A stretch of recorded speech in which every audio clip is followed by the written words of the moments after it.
Medical schools around the world are increasingly utilizing and creating educational games for learners. There has been a drive to make learning less monotonous and more enjoyable.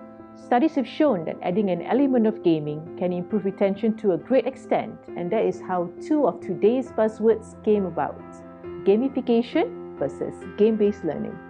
What's the difference between the two? Gamification is all about adding gaming elements to your learning activities. Gamification utilizes leaderboards, incentives, and badges. The students will get extrinsic motivation. Game-based learning, on the other hand, is the idea of starting with a game and then molding your curriculum to fit it. Basically, you learn while playing a game.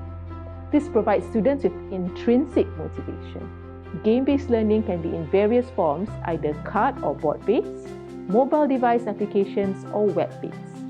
In medical education, escape room design, game-based learning provides a safe place to fail, particularly when it involves clinical decision-making. In adapting with the new normal, online learning is the way to go.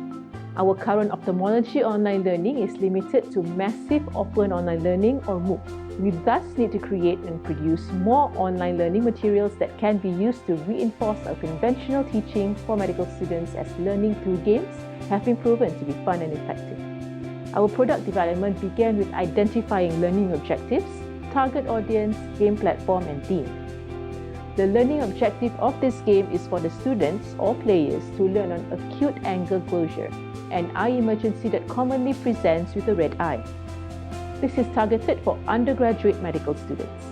The game platform used is web-based Genially, where you can create your own escape room game template. Next was to identify the theme and the plot, whether it's thriller, horror, or maybe Harry Potter's School of Wizardry. We finally decided to choose a simulation scenario in the emergency department, where you were on call and there was a patient who came in with a complaint of acute red eye at 4 o'clock in the morning. So your tasks are to decide how emergent the situation is based on the history and the clinical examinations. Come up with a diagnosis and subsequently a management plan for this patient. At the end of your on-call, you have to pass over a certain number or code to your colleague.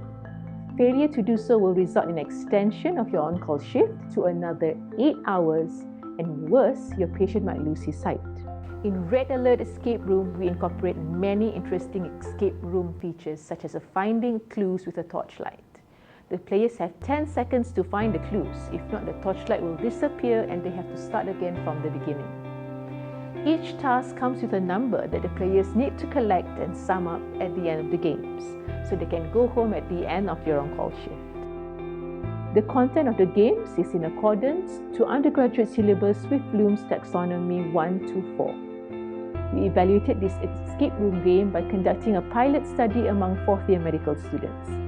For evaluation of the effectiveness of the game, we conducted a pre- and post-test questionnaire on knowledge of acute angle closure. The advantage of having a web-based game platform compared to a board game or a mobile app is that the content or even the design can be regularly updated and improvised without additional costs. ISOM Escape Room series will be the first escape room game-based learning in ophthalmology. Upon completion, this product is readily marketable to other students from other universities. This will enhance the department and the university's visibility nationally and globally. Red Alert Room is the first part of an ISOM Escape Room series. We are planning to add more series in the near future. We are committed to bringing your learning experience to another level via our product.